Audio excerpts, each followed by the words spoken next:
Hey there, metal and heavy music fans. If you like to stay on top of the best and brightest metal releases, both underground and above, and hopefully get a laugh or two in the process, stick with me, Flight of Icarus of MetalTrenches.com, by clicking that subscribe button down below. I upload new content every single week. But today we're going to focus our attention on Finnish folk and melodic death metal legends Ensiferum in response to the release of their new album Thalassic via Metal Blade Records.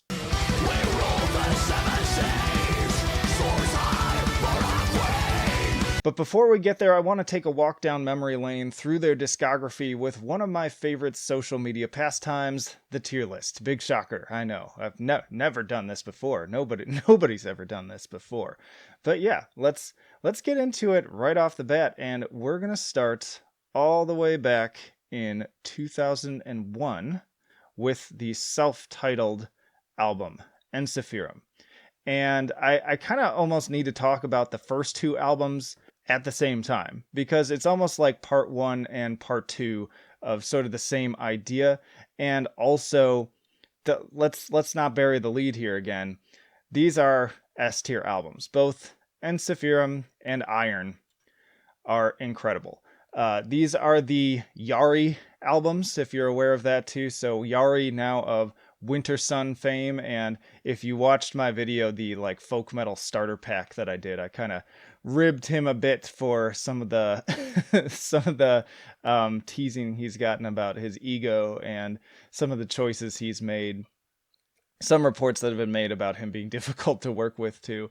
But in any case, don't let that take away from his talent. I feel like some of the most talented people are also tend to be some of the most eccentric and difficult, let's just say. So challenging people to work with. But Yari is an amazing guitar player and vocalist, and his mark just shines so strong on these albums because he's got just this mixed delivery. He's got the harsh vocals, and then he's got the kind of power metal vocals that sneak in here and there on certain songs.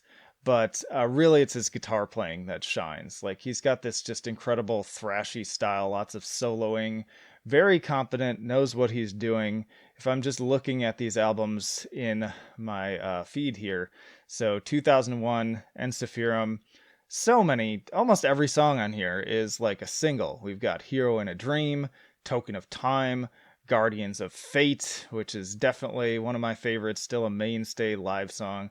Little Dreamer, Wind Rider is a personal favorite of mine, a little bit deeper cut. Battle Song. If you want like a great folk metal album to throw on, you can't go wrong with this.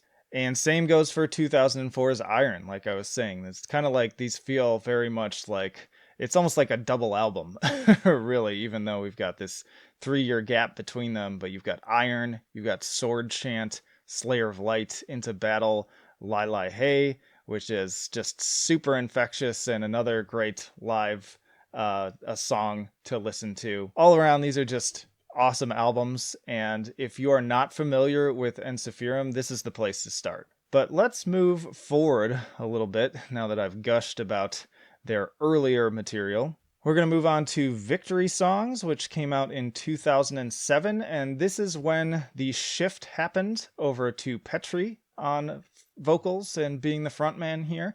And this is still another amazing album, one of their better ones. You got Blood is the Price of Glory, Deathbringer from the Sky.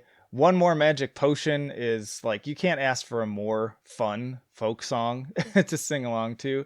And then this is another one, though, that like, even the songs that may not be my absolute favorites are all great. Wanderer is a little bit of a slow, bigger track. Ati, another great sing-along one. But so you can see here, like I've marked these all as just being very enjoyable, very consistent album, and a great transitional album. Like a lot of bands, if they lose their original vocalist, their original frontman, things can go very south, or the band can completely dissolve. But obviously, it's 2020, and these guys are still alive and kicking, and they do an excellent job to this day. But especially this album, I think is really noteworthy still. It's not quite on the same tier as the self-titled and Iron, in my opinion, but it's definitely worthy of an A. Really solid stuff I love it. But moving right along, we've got 2009's From Afar, and I've noticed that this is another favorite, it seems like, as I was kind of doing my research and re-listening and going back to just look into other people's thoughts on these albums. I saw this one coming up quite a lot on like forums and comments and things like that, and for good reason. It's another really solid album. You've got some really great tracks on here. The title track, Twilight Tavern, is clearly one of the best Ensiferum songs that they've ever done. Another one that they play live a lot. Elusive Reaches, kind of a deeper cut, but I enjoy that one as well.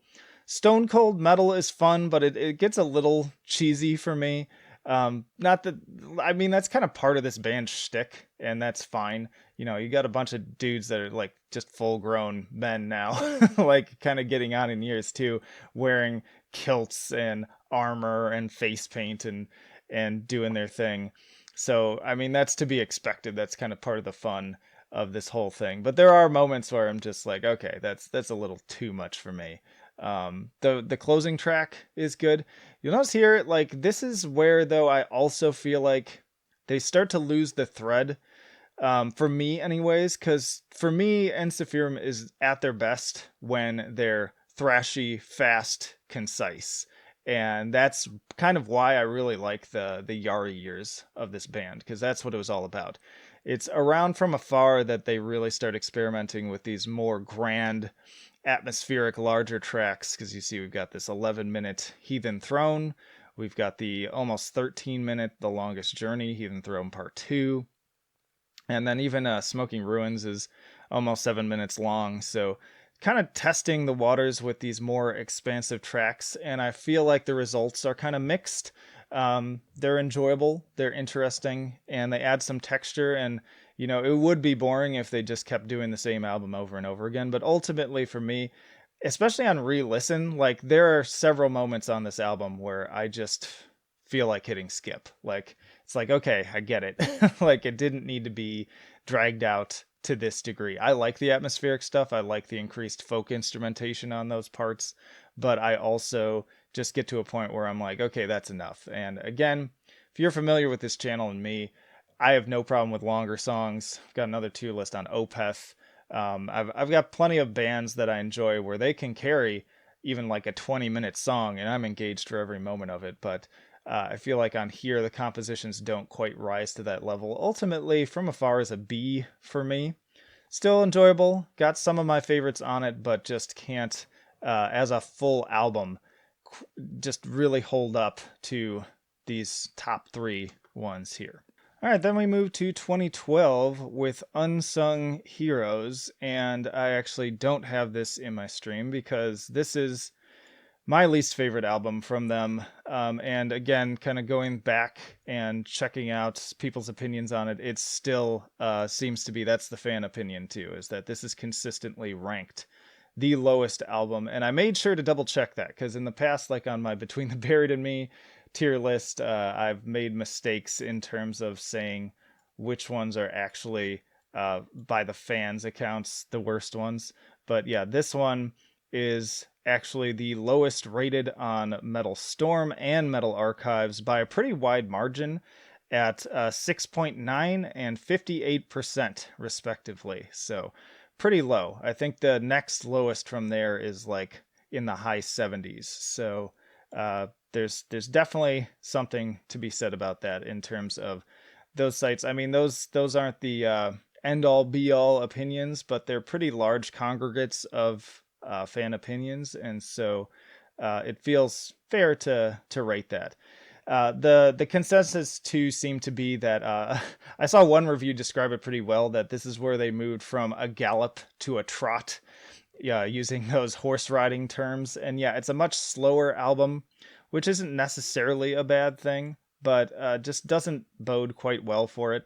There are some solid tracks on here, though. I was surprised. This is the one I've definitely listened to the least, so I made sure and I went back and re-listened to it in full again. In My Sword I Trust is really good. Great hype music to open the album, very expansive. Definitely a track that I would enjoy listening to over and over again and throwing into my playlist with some of my other favorites. The title track is also pretty solid. It's got some classic folk melodies and atmospheric synths, chorals, and strings that really broaden kind of the scope of everything. And like I said, they're continuing at this point to sort of experiment with these grander scale songs, and definitely pointing towards that. But I feel like in the process here, they've lost some of the Warpath energy that people really come to this band for. At least I do. It definitely starts to drag on a bit about 4 tracks in, because like it starts off solid enough, but then you get into stuff like Celestial Bond, which is pretty. It's a nice, like, it would have worked nicely as an interlude, but it doesn't need to be over 4 minutes long. Like, this is where it starts to really drag. Star Queen is also pretty forgettable, despite being almost 6 minutes long. And then it's just like a less engaging version of previous ballads that they do on some of the earlier albums. So not really the best thing for me. There are still some bangers too, though. Retribution Shall Be Mine is really intense, high energy, fun track. I like the fun little proggy, like 70s synth solo that shows up here, but also a lot of filler and an unnecessary 17-minute closer that's really kind of a mess. Like, there are moments of it that show some intrigue, but ultimately I think they do this better on One Man Army, which I'm about to get into. There's probably half a good album here, I would say, ultimately. I will say it's better than I originally remembered, and I like it more than the first time I heard it. I do feel like it's actually kind of unfairly dragged. I think 59% is too low, and I was really prepared to put this at a D. And if I'm rating this in context, I guess that's probably fair. But if I'm just rating it as an album within the scope of just sort of all albums in the metal genre, it's probably more of a C. It's not terrible, but I think just to differentiate things here, I am gonna leave it at a D for now. Maybe I'll change my mind again. All right, then we move to 2015 with One Man Army. This is another one. I don't have the album in my digital library, but I quite enjoy this album. This was their first album with Metal Blade Records. They had shifted label at that point, and I feel like, again, it kind of takes everything they tried with that more epic symphonic approach that they were playing with on Unsung Heroes and just do it a lot better. And it's also aided by much stronger production. I actually got to sit down and talk to Sammy Hinka, and there's an episode of the podcast for that, actually. Talked to him before one of their shows in person, so that was cool. He's a cool guy too. He's like a substitute teacher in Finland in his downtime. When we talked about this album, he said that it took a lot to record this because of the sheer number of tracks per song they were layering together. And you definitely hear that. Like, there's a lot of just massive instrumentation in terms of synths and symphonic elements and chorals and layered vocals, and there's a lot going on here. And so it was a pretty ambitious undertaking, whereas they go for a much more stripped back approach on the next album, which he said he was kind of thankful for that, because it's just so intense and so time consuming previously to go with this route. But in any case, I do feel like this one also brings back some more of the raw energy on tracks like Acts of Judgment, which is another powerful opener and has as much foot tapping as atmosphere, I would say. Heathen Horde has definitely become a live mainstay and was really great to see them play on stage. One of the better slower tracks of theirs, and great song to just sort of swing beers to. I mean, I can hear the chorus in my head right now, just thinking about, oh, Heathen Horde, da, da, da, da. Yeah, it's good times. Title track is a total rager with some really cool choral elements as well.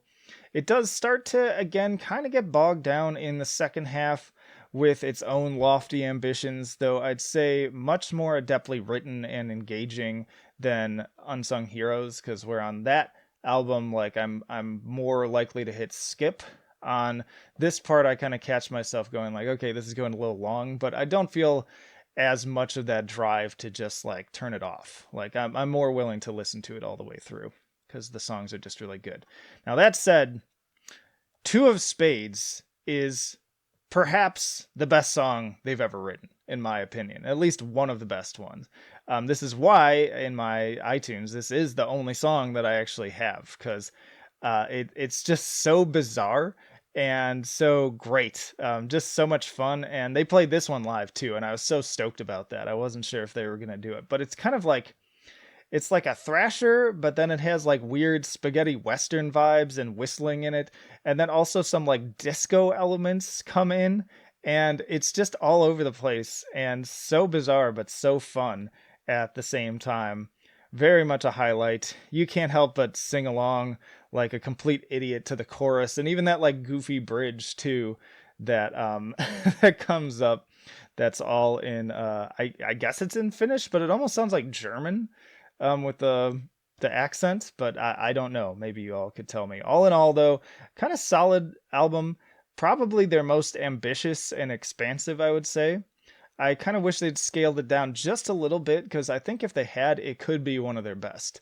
If it were just a little bit more concise, a little bit more focused. Ultimately, I think I need to put it at a B with From Afar.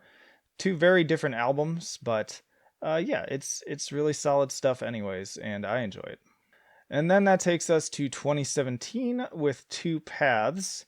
And like I said, this was more kind of stripped back, just back to basics, keeping things a little bit more simple, which was welcome for me. I was really surprised actually when I listened to it, because they had been just moving more and more into this grander approach from album to album. A lot of my favorite tracks do feel a little bit more on par with Iron and From Afar, and I liked it enough that I did end up buying it. Yeah, I've got it right here, and as you can see, like, pretty good stuff. A little bit inconsistent. We've got kind of a dip in the middle. It does feel like it feels a bit longer than it needs to be, even though it's actually one of their more focused albums in terms of time. We've got 54 minutes here, but that's actually with some bonus tracks. And so if you cut those out, it's probably closer to like 45 minutes. But you've got For Those About to Fight for Metal, which was great live, Way of the Warrior, another great sing-along track, King of Storms. And even for the ones that I didn't quite like as much, because I feel like there's more, they went for more singing on this one with less harsh vocals, but they did these alternate harsh versions of two of these songs here. And personally, I like those versions a lot better. Like, I just think that they bring that more old school Ensiferum vibe back. And yeah, those are really great. So you throw those in there and swap them out for the kind of album version, so to speak. And I think that this is actually quite a good album. I liked it. It seems like I liked it a lot more than some of the other fans did. And even though like I made some comments about the vocals being a little rough in certain areas, it also like brings a certain level of charm to the album that I feel like is sometimes missing from these big modern major label big studio releases. It kind of calls back more to the 90s when things were simpler and metal didn't really have as much access to all of those things. Maybe there's also a lot of great accordion on this album, which I'm always a fan of. I love when Equilibrium does it in particular. And then I did some sharing recently of this Italian band Blodiga Scald. They use a ton of accordion and they are so much fun, so definitely check them out. Tighter runtime, like I said, but still feels like it could be trimmed down a little bit more to make it even stronger. And I found myself kind of hoping that the new album would continue on in this vein. So ultimately, I give this one a B too. And it's sort of hard because all three of these I feel like are very different albums, but they're all kind of equal in quality, just sort of like different sounds. And so that brings us to the main event, so to speak, the album that many of you may have just been waiting for me to talk about, and that is 2020, the current year, as of recording this, Thalassic. I just need to start by saying, wow, like this was not at all what I expected. And I wouldn't say that's a bad thing. I have very mixed feelings about it because it's just so left turn for me. Like I did not predict that. And I guess I got to give it some credit for that to begin with, because it's not often that a band truly like surprises me, especially a folk metal band. Like I feel like you come to these bands and you sort of know what you're going to get album to album, but not really in this case. Starting with the good, with a band like this, again, like you can only kind of do the same shtick for so long. So I deeply respect them for continuing to try some new things, especially here. Takes a turn, not only shifting the imagery, because this is more of like a seafarer focused album, lots of mythology focused around the sea, as opposed to that more on land pillaging kind of style. Like this is Vikings out in the ocean. But also the bigger thing that struck me is that it's going for much more of like a power metal vibe. And I know, like I said, especially on those Yari albums, there were elements of that, but never like this. Like never to this degree, where this is, I even went so far to tell Chris, like, this is basically a power metal album. And that seems largely in part to taking on the new keyboard player and lead clean vocalist Pekka Montin, who takes the album to a place that is really much more like Blind Guardian, I would even say, is sort of the vocal style with him.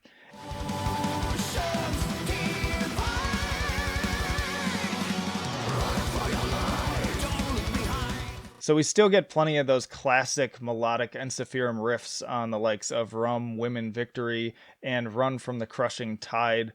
But it's also these other new elements. And it's also one of the shorter albums and therefore more concise, which I keep talking about, like feeling they would benefit from that. So it's actually under 45 minutes, and I really appreciate that.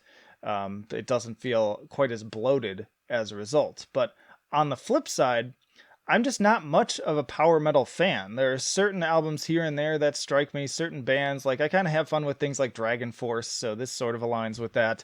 But where you stand on that spectrum in terms of your feelings about power metal is probably going to largely dictate how much you enjoy listening to Thalassic. So for me, in very subjective rating, it's kind of more of a C, unfortunately. Now, if I'm rating it more in terms of just like its technical prowess, its songwriting, its overall quality, is the singing like objectively good, then I'd put it more up in B territory.